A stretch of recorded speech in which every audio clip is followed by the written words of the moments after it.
నమస్కారం. లక్స్ ఫెస్టివ్లో సఖీ కార్యక్రమానికి స్వాగతం. ఏమండి, ముందు తరం అనుభవం, వారి అండ, వారు చేసే దిశానిర్దేశం తప్పకుండా ఎంతో విలువైనవండి.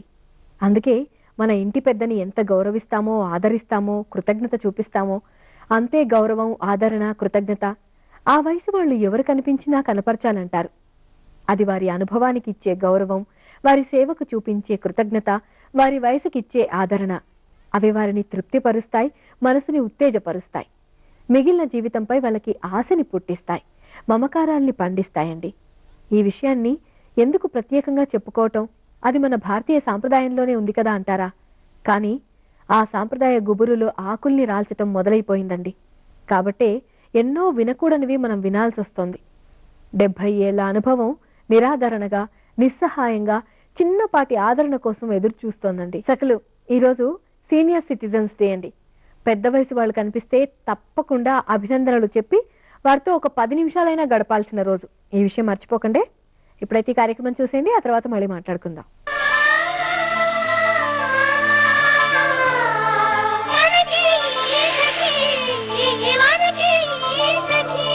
నమస్కారం.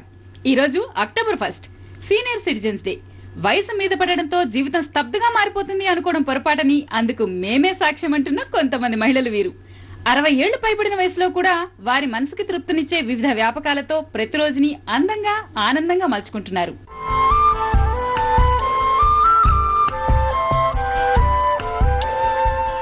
కాలం ఎప్పుడు పరిగెడుతూనే ఉంటుందండి. పరిగెడుతున్న కాలాన్ని మన చేతుల్లోకి తీసుకుని మనకి ఇష్టమైన పనులు చేస్తూ మనకి నచ్చిన విధంగా లైఫ్ ని అందంగా, ఆనందంగా మార్చుకోవచ్చు.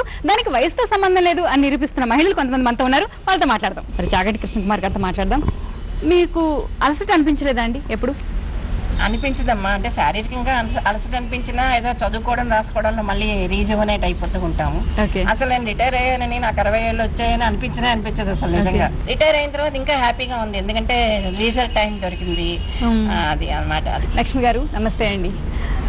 లైబ్రరీ స్టార్ట్ చేయడం అంటే బుక్స్ చాలా మెయింటైన్ చేయాలి కదా. అమ్మో, ఈ వయసులో నేను చేయగలను లేదా అని ఎప్పుడు అనిపించలేదా? ఈ వయసులోని కాదు, library it self is 16 years old. దానికి ముందు బుక్స్ ఏమో 40 years మా పిల్లలు చిన్నప్పటి నుండి కలెక్ట్ చేసిన బుక్స్ అన్నీ. తర్వాత నేను చదివిన బుక్స్, నేను నావెల్స్, కామిక్స్ అన్నీ ఉన్నాయి. బుక్సే నాకు లైఫ్ అనేది. అట్లా బుక్స్తోనే లైఫ్ గడుపుతాను అట్లా. ఓకే, అంటే లైఫ్లో చాలా మంది రిటైర్మెంట్ వచ్చేసింది, ఇంకా కూల్గా నేను రిలాక్స్ అవుతాను అంటారు కదా. మరి అలా రిలాక్స్ అవ్వాలని అనిపించడం లేదా మీకు? కాదు, apart from this library I was a teacher. ఇంకా టీచింగ్ కూడా చేయాలని ఉంది. అందుకని టీచ్ ఇండియా అనే ఆర్గనైజేషన్ ఉంది కదండి, దాంట్లో కూడా వాలంటీర్ ఉంటాను నేను. twice in a week I go to government schools. అక్కడ spoken English 6th class 7th class వాళ్ళకు టీచ్ ఇండియాలో కూడా వాలంటీర్. అందుకని ఇంకా రిలాక్స్ అనేది ఇవే రిలాక్సేషన్స్ మాకు. ఇంతకు ముందు మీరు అందరికి లెక్చరర్స్ ద్వారా మీ విజ్ఞానాన్ని పంచేవాళ్ళు కదా? అవునండి. ఆ తర్వాత కూడా మరి అదే పని మళ్ళీ చేయాలి, అబ్బా బోర్ అనిపించలేదా? అనిపించడం లేదండి అసలు. ఇన్ఫాక్ట్ ఇప్పుడు మోర్ టైం ఉంది, more enjoyment time to enjoy, more time ఉంది. అండ్ రాస్తున్నాను పేపర్లకి, దానికి, మ్యాగజైన్స్ కి. రిటైర్మెంట్ కి ముందు కూడా మీరు ఏదో అచీవ్ చేసే ఉంటారు కదా, ఏం తేడా కనిపిస్తుందండి? అప్పటికి ఇప్పటికి తేడా ఉందంటే అది it's time packed in nutshell అంటారు చూడండి. ఇప్పుడు time is wide spread. Time ఎంత ఉందంటే ఐ కెన్ ఏదన్నా చేయగలిగితే చేస్తా. కుకింగ్ అనుకోండి, మీటింగ్ విత్ ఫ్రెండ్స్ అనుకోండి, పిల్లలు టీచింగ్ అనుకోండి, ఎనీ కమ్యూనిటీ యాక్టివిటీస్ అనుకోండి, అన్నీ నాకు చేసేందుకు టైం ఉంది ఇప్పుడు.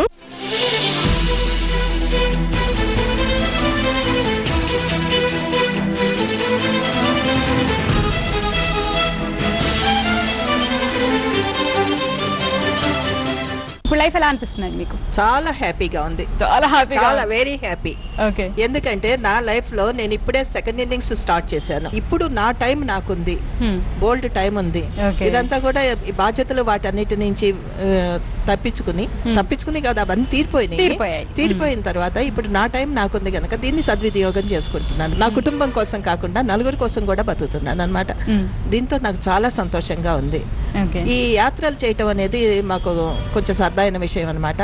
అన్ని ప్రదేశాలు చూసి ఆ ప్రదేశాలకు వెళ్ళిన వేరే వాళ్ళు ఇబ్బందులు పడకుండా ఉండటం కోసం అక్కడ ఉన్న విశేషాలు, అక్కడ లభించే వసతులు, వీటన్నిటి గురించి కూడా బ్లాగ్ లో రాస్తూ ఉంటారు. అంటే ఈ హాబీ ఇప్పుడు స్టార్ట్ చేస్తారా, ఇంతకు ముందే ఉండేదండి మీకు? చూడటం అనేది అంత ముందు కూడా ఉండేది, కానీ బ్లాగ్ మాత్రం 2 ఏళ్లే అయిందండి స్టార్ట్ చేసి. ఆఫ్టర్ రిటైర్మెంట్ స్టార్ట్ చేశారు. లైఫ్ ఇప్పుడు ఎంత అందంగా కనిపిస్తుందండి మీకు?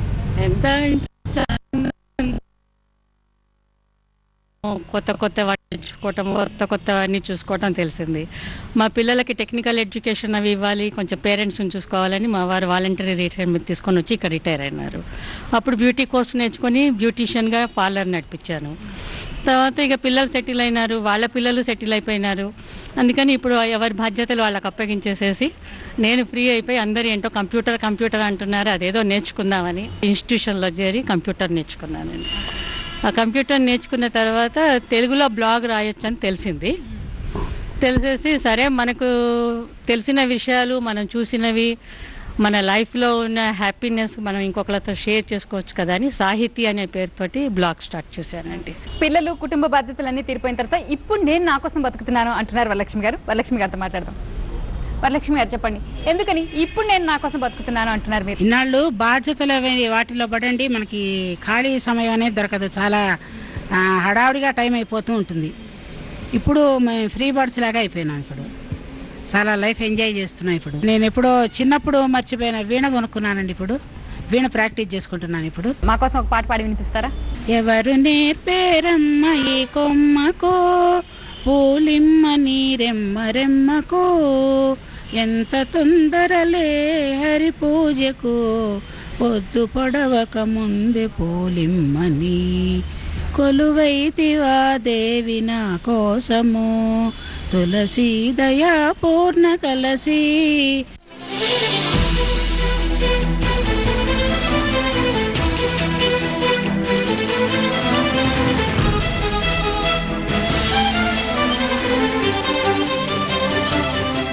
ఆనందంగా జీవించడానికి వయసుకి ఏంటండి సంబంధం అంటున్నారండి సుభాషిణి గారు. ఏం చెప్తారో చూద్దాం.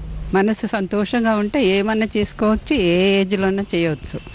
దానికి నిరూపణంగా నేను నాకు 64 ఏళ్ళు అయినప్పుడు అప్పుడు టంజూర్ పెయింటింగ్ నేర్చుకున్నాను.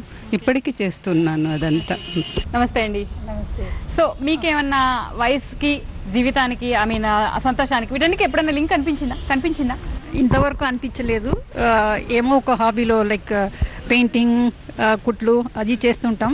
అది కాకుండానే వాలంటీర్గా సేవాని సంస్థలో వీక్లీ ట్వైస్ వెళ్తుంటాను. ఇది వరకు నా వల్ల హ్యాపీగానే గడుస్తుంది టైం. ఏమి అట్లా ప్రాబ్లంగా అనిపించలేదు. ఆ బర్డన్ కూడా, వయసు కూడా గుర్తుకు రాదు. నమస్తే అండి. నమస్కారం. ఓకే, మీకు ఎప్పుడైనా ఇంకా రిటైర్ అయిపోవాలి అలసటగా ఉంది అని అనిపించిందా? ఎప్పుడు లేదు. ఎప్పుడు లేదు, ఇప్పటిదాకా ఎప్పుడు అనిపించలేదు. ఇంకా అనిపించదని అనుకుంటున్నాను. ప్రతిరోజు ఏదైనా కొత్తది చేయాలని అనుకుంటాను. సో అలాగే ప్రయత్నం చేస్తాను. అంటే ఏం చేస్తున్నారు? నేను ఆన్లైన్ క్రియేటివ్ రైటర్ని. అంటే నాది అకాడమిక్ గా నేను ముందరి నుంచి ఉన్నది, కానీ ఇప్పుడు ఏదైనా ఏ సబ్జెక్ట్ నాకు నచ్చితే అది అలా చేస్తున్నాను. అలా నేను చేసిన వాటిల్లో నాకు బాగా నచ్చింది ఏంటంటే సంస్కృతం నుంచి ఇంగ్లీష్కి ట్రాన్స్లిటరేషన్ చేశాను. అది చాలా నచ్చింది నాకు. అలాగే ఏదైనా ప్రాజెక్ట్ నాకు నచ్చింది వస్తే నేను చేస్తాను. ఓకే, కానీ చేయటం మటుకు ఆఫ్టర్ రిటైర్మెంట్ ఓన్లీ చేశాను. ఆఫ్టర్ రిటైర్మెంట్ కొత్తది నేర్చుకుని చేశాను. ఇది వరకు అంత కంప్యూటర్ తో అంత టచ్ లేదు. ఊరికే జస్ట్ స్టూడెంట్ ఆ రిలేషన్షిప్ ఉంచుకోవడానికి ఇంటర్నెట్ బ్రౌజింగ్ అది చేశాం, కానీ అంత రైటింగే చేయాలన్న దీంట్లో ఆ దుఃఖప్రదంలో పోలేదు.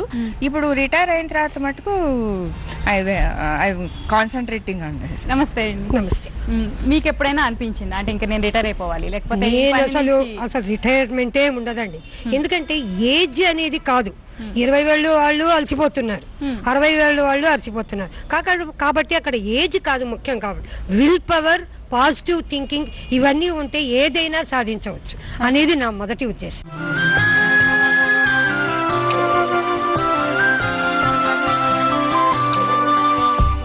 ఈ గాలిలో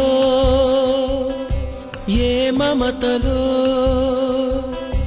మా అమ్మ మాటలాగా పలకరిస్తున్నాయి, గుర్తుకొస్తున్నాయి.